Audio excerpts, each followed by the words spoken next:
Hey everybody, this is Richard Thomas. And I'm Tiffany Thomas. And we are coming to you live from the Lionheart Institute podcast. This is part one of a 5-part series. Yeah. Man, is this mind-boggling. It's a lot. So we wanted to break it down to give you guys time to digest everything in each video. You know, the kids are out of school. You might as well share it with them. Right. Get some likes and some loves out of this. So we hope that you will stay tuned, be a part of this, comment, share, and like it. And let's get this message out on Black History Month, slavery topic. Yeah. Talk today about a topic that's really very controversial. It's very taboo. Yep. And we're coming off of Black History Month, the month of February. They thought they could take eons of time from Africa all around the world and take Black history and stuff it into one 28-day box. Right. But we've crept into March a little bit, just in a little defiance, to say you can't keep Black history in a single month. You can't keep it in a single event. Yeah. The story of Black history is the story of America. It absolutely It's is. the story of the world, but that's a whole bigger picture that we're not necessarily tapping into today. Yeah. But we are going to talk about something very taboo, very on the fence, and you can't get out of Black History Month without addressing it. Yeah. And that's American slavery. Ooh, Yeah. baby. It's a tough one. It is. This is a really sensitive topic for a lot of people, no matter what color you are. It's a very sensitive topic, and it evokes a lot of emotion, a lot of feelings, and but it's something that very much needs to be addressed. And I just want to give a quick disclaimer to everybody watching. I know that we have viewers that have families that watch together, they watch our show, and so we just want to give you a quick heads up that there are going to be some graphic details that we talk about in this video. It would be unfair to all of you to exclude them and not get the full picture and the full history of what slavery was truly like in this country.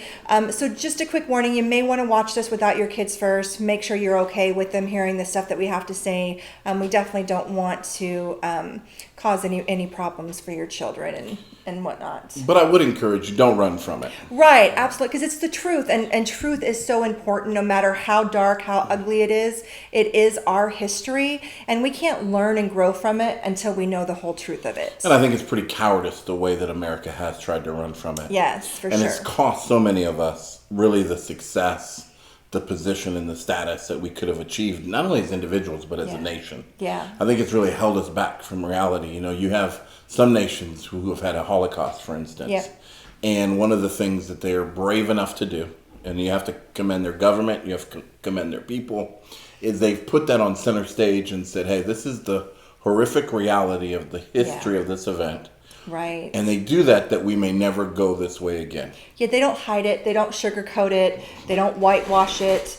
You know, they don't have statues of Hitler. Right, They sure. don't have anything commemorating them. As a celebratory thing. Yes, Sure. absolutely. But they make sure people don't forget about it. Here in America, we've almost gone to the opposite extent, Yes. right? We've gone so Yes. far to protect the image of those who supported slavery that we've made them demigods. Right. We've made them heroes in our country. And Right. that's not to take away some remarkable things that were accomplished by Confederate leadership or by people in the South or by people who, as we get into, have owned slaves, right?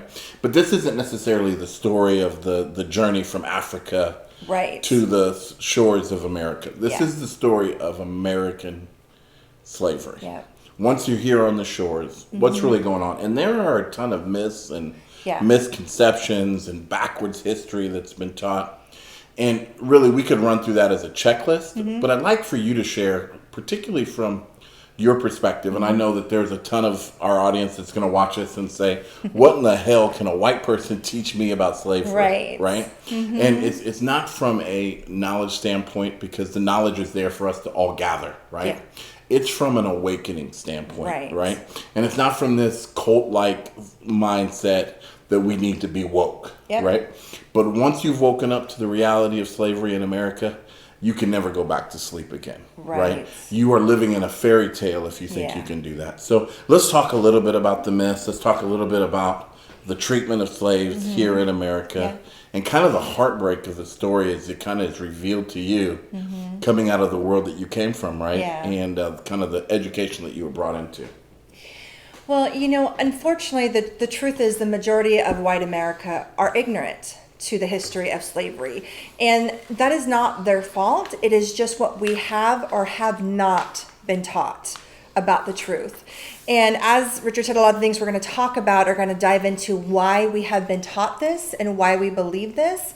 And honestly, one of the first things that I think you and I talked about was how detached white people are when it comes to slavery. And I think that there's a formula to that, right? Yes. I mean, if you can skew the history just enough to pretend that it was a horrible thing, right? But it wasn't horrible for everybody, right? It was a dastardly thing, but they were dastardly things done by good people, good intentions. So they weren't. When we hear about the stories of slavery, it's not as if all the slaves were treated that way.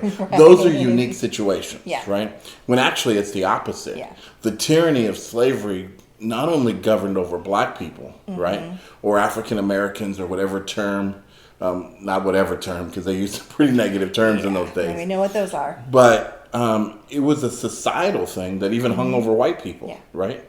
And so let's talk a little bit about the misconception of the treatment of slaves. Right. So, one of the biggest ones that is something that we're taught in school, because I remember thinking this, was slaves were treated pretty well. And so, why weren't they happy, being slaves? They had 3 meals a day. They had a place to live. They had clothes. Saved from the horrors of Africa. Right. Because, in Africa, that's a totally different world. And that's barbaric. Yes. So, it was a positive thing. And, so that was one of the biggest mindsets that I think we were taught in school, was that it really wasn't that bad. And we treated slaves well. There was lots of really good slave masters. And in case you don't realize that is totally an oxymoron, and it's not possible. It's not possible to have good slave owners. That's right. It doesn't go hand in hand. But we are taught that as white Americans to believe that can coexist with each other, and it's just not true. And so, there has been a long history of slaves as they came out of slavery, enslaved people who who had diaries, who people documented their stories that have come out. There's actually books on stories of slaves, which I encourage you to seek out and read, because it will change a lot of how you feel. Very similar to the story of Anne Frank, right? And the revelation of a real, true person going through a situation. What it felt like, what it smelled like, what the situation was, to where the society was, where people were as leadership. Right. Now, Anne Frank, obviously a horrific story in and of itself, but when you hear it from the voice of a slave, in true context of their experience, you begin to understand there was no such thing as good slave owners, right? Or good masters. Well, many enslaved people talked about the psychological trauma they suffered at the exceedingly dehumanizing treatment. Sure, tell it. Not to mention the brutality that they witnessed from watching their spouses or their daughters being raped, and or their sons, unfortunately. Or what that does to them. And so I think that it's powerful to see it from the perspective of the enslaved person, because we dehumanized them. Right. So we didn't feel anything. So powerful. And we saw them only slightly better than cattle. Yeah. And so that way we felt nothing for our treatment. And that's the status of a society. Yes. As a whole society. You're not talking about a town. You're not talking about a state. You're talking about an entire society, our American populace, that felt that way. Now, were there exceptions of abolitionists? Of course. Absolutely, right? But we talk about the context of slavery, and then we move towards this great thing called the Confederate War, right? And people have flipped it into the context of thinking, well, there must have been good slave owners because African Americans or blacks fought within the context of the Confederacy for the South, so they must have been good. Can you expand on that a little bit, because I think it's important for our viewing audience to begin to understand that what was going on in that context. So, as Richard said, there's a big misconception of who the Confederacy were, and there's a great division in this country on those who support it and recognize them as a positive part of our history and those that see them for what they were. And one of the arguments is, well, if black slaves fought for the Confederacy, they couldn't have been that bad, right? They had to be the good guys. But to clarify this, black slaves did not fight for the Confederacy, okay? They weren't even actually allowed to be soldiers at that time, and I will talk a little bit more about that and the reason why. So they weren't even allowed to be soldiers. Sure. They definitely didn't fight for the Confederacy, and the reason why there were black slaves in the war was because they were brought there to serve the soldiers, to take care of the soldiers, to cook, to clean, mend whatever needed done, but they were not there fighting for the Confederacy. Right. And I think that's important to understand the difference. And it's important because it speaks to the mindset of the Confederate, right? It speaks to the mindset that they, even in the midst of their war, fighting for their way of civilization, they still in the midst of that said, we need servants. Right. And we deserve that. And one thing that they actually said, the Confederacy said, was that they didn't want black slaves to fight because if they turned out to be good soldiers, it would totally contradict the narrative that black people were inferior to white people, and that's so powerful. And that is one of the main reasons they never wanted them to be soldiers, because they had to maintain that narrative, this illusion. And that illusion that black people were inferior. Right. And you put a gun in a slave's hands. Right. He fights bravely, very similar to World War I, World War II, right. Where we came back and we said society must change, and it must change now. Yes. They couldn't risk empowering the black slave at that time. Absolutely. So now you have this myth, this ideology that the Civil War is fought over slavery. So people actually, a lot of people, if you ask what the Civil War was fought over, they will tell you it was fought over states' rights. There you go. Okay. That they were trying to break from the Union so that they can self-govern. Their right to maintain this slavery. Right, right. But the truth is, they did fight for states' rights, but they fought for states' rights to maintain a slavery society. Right. So that is what people fail to understand. And there is a big difference between a society that owns slaves and a slave society. Unfold that a little bit, because I think that's a really important topic that we talk about. It wasn't just a region of the world where slaves were owned, or a time in which slavery was acceptable. It was an entire society underarch of society, or overarching concept of society that was built on slavery.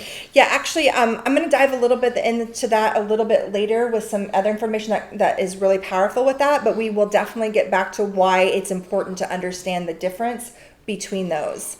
Okay, so here we have a world where many of the Confederates that are fighting, right?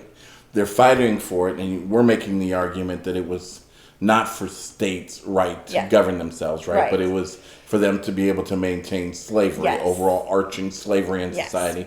Yet many of the Confederate soldiers themselves, right, didn't have slaves, right? So unfold that a little bit.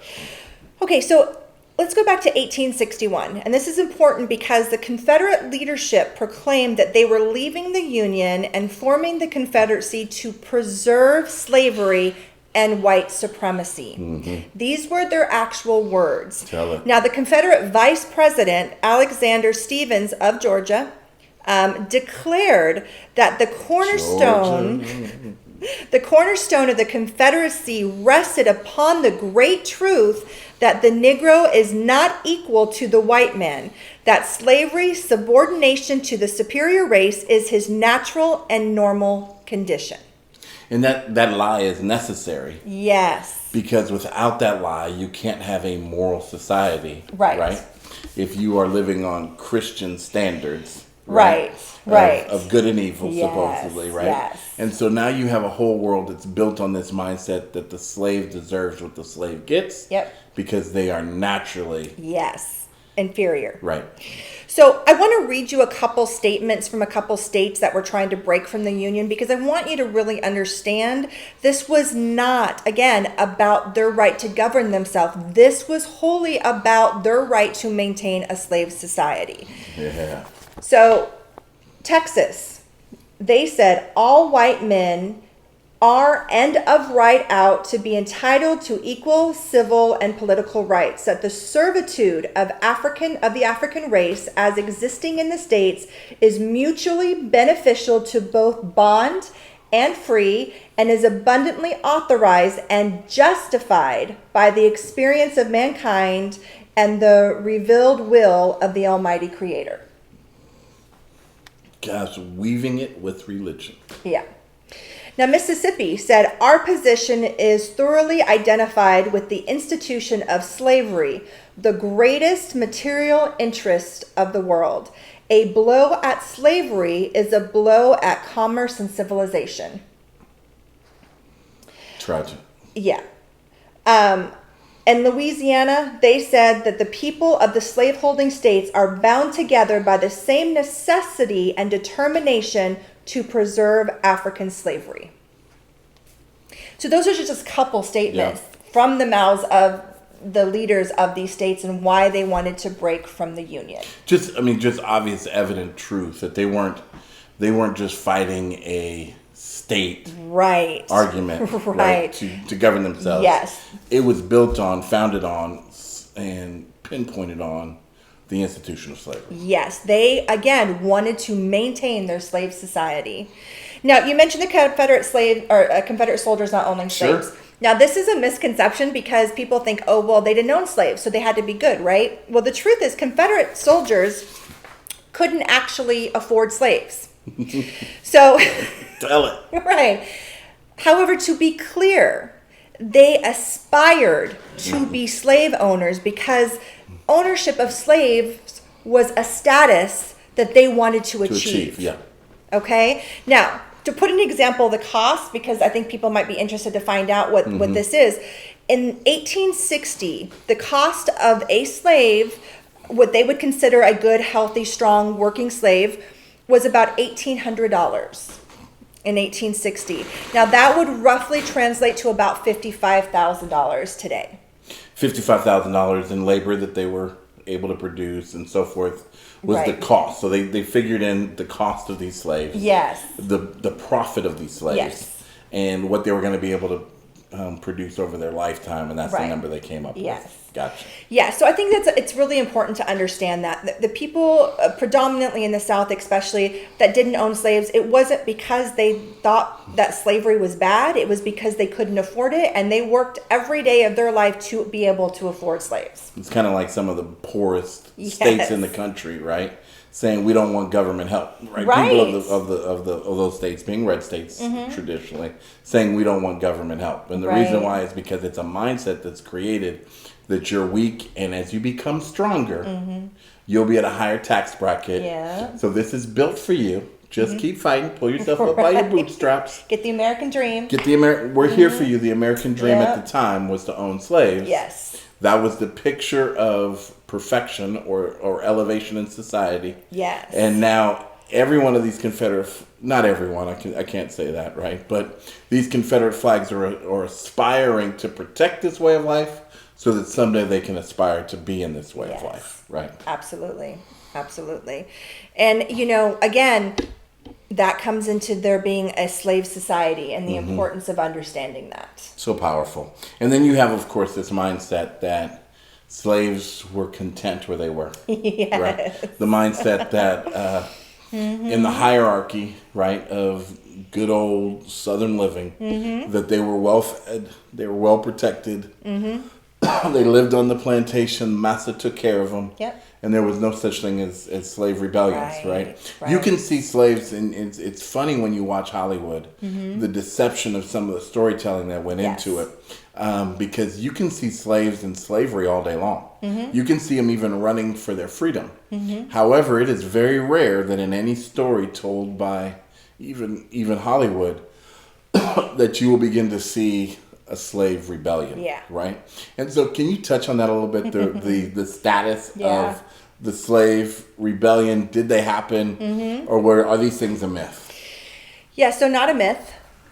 And it's really important to understand that omitting the truth about the slave rebellions was to help hide the truth of the violent, inhumane, and traumatic experiences enslaved people suffered.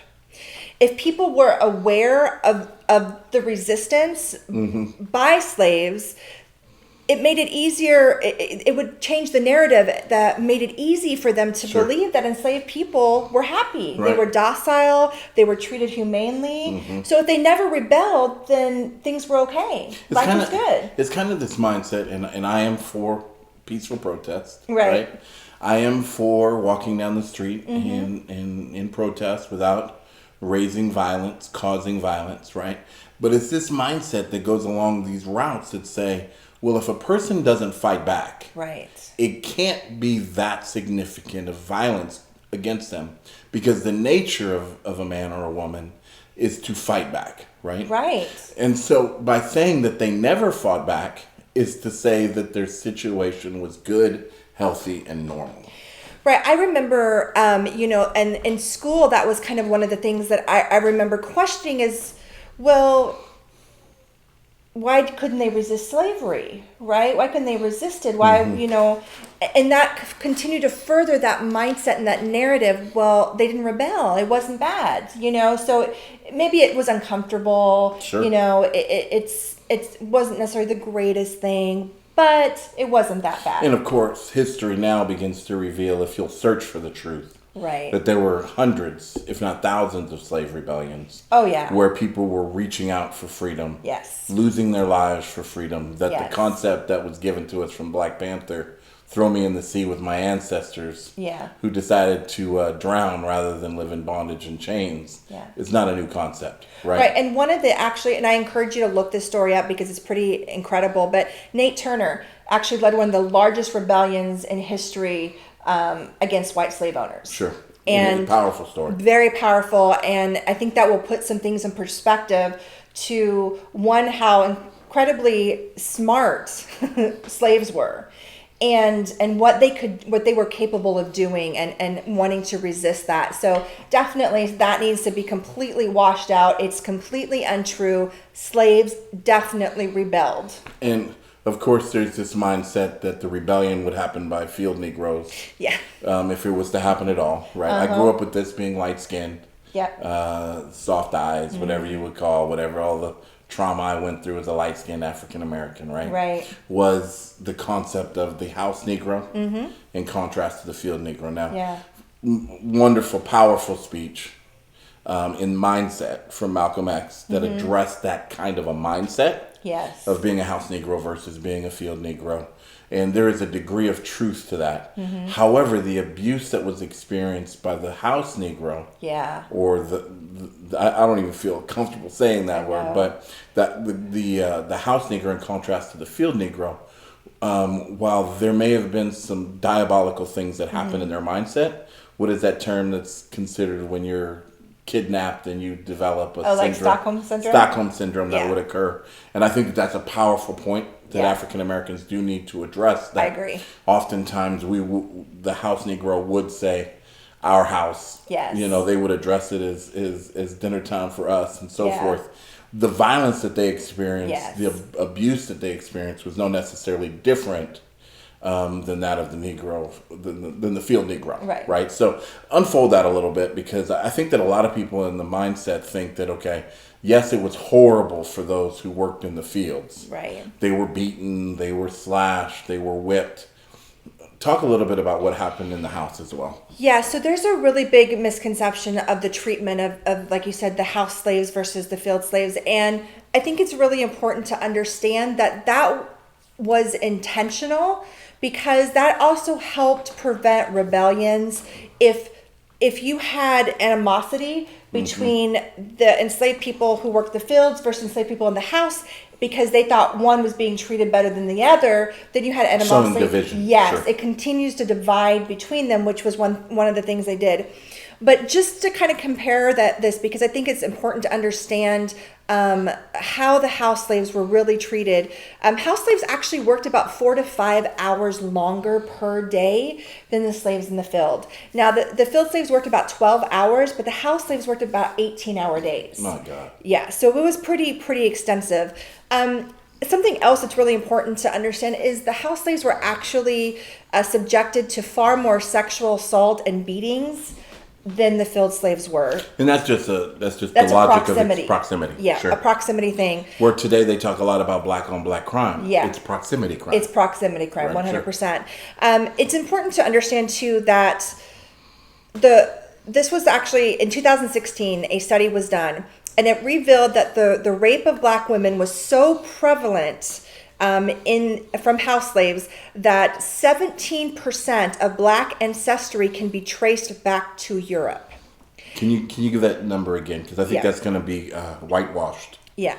Over the minds of many of our viewers, unfortunately. And this is so important for you to grasp the reality of this. Yes. What was the number? 17%. Almost 20%, almost a quarter of African Americans' history. Yes. Is whitewashed, literally. Literally. Okay. Yeah. So 17% of black ancestry can be traced back to Europe, period. Now, house slaves were tormented mentally, physically, emotionally, and genetically. Now, the result of this was that most house slaves fled the furthest northern parts they could get from the southern plantations.